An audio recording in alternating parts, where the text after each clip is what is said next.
Today we're going to be reading Miss Nelson is Missing.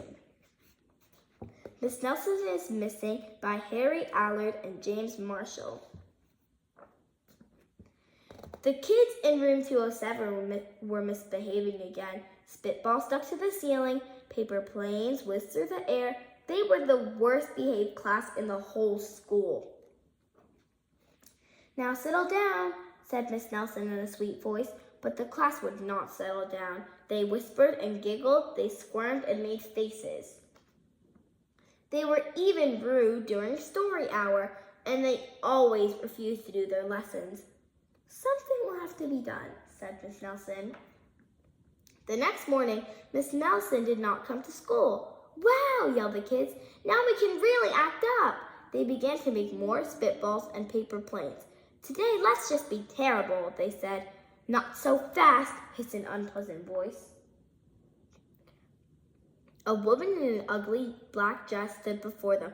"I am your new teacher, Miss Viola Swamp," and she rapped the desk with her ruler. "Where's Miss Nelson?" asked the kids. "Never mind that," she snapped Mrs. Swamp.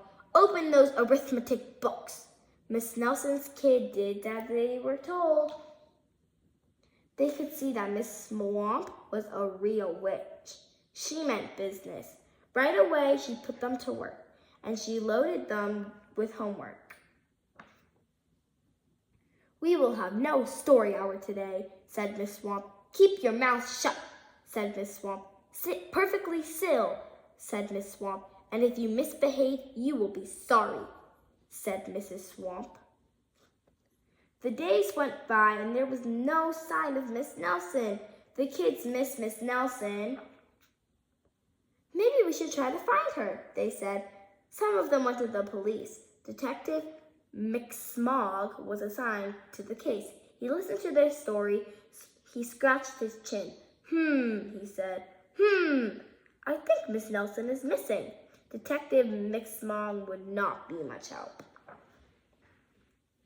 Other kids went to Miss Nelson's house. The shades were tightly drawn and no one answered the door. In fact, the only person they did see was the wicked Miss Viola Swamp coming up the street. "If she sees us, she'll give us more homework." They got away just in time. "Maybe something terrible happened to Miss Nelson. Maybe she was gobbled up by a shark," said one of the kids, but that didn't seem likely. "Maybe Miss Nelson went to Mars," said another kid, but that didn't seem likely either. "I know," exclaimed one of the know-it-alls. "Maybe Miss Nelson's car was carried off by a swarm of angry butterflies." But that was the least likely of all. The kids in room 207 became very discouraged. It seemed that Miss Nelson was never coming back, and they would be stuck with Miss Viola Swamp forever. They heard footsteps in the hall. "Here comes the witch," they whispered. "Hello, children," someone said in a sweet voice. It was Miss Nelson. "Did you miss me?" she asked. "We certainly did," cried all the kids. "Where were you?" "That's my little secret," said Miss Nelson. "How about story hour?"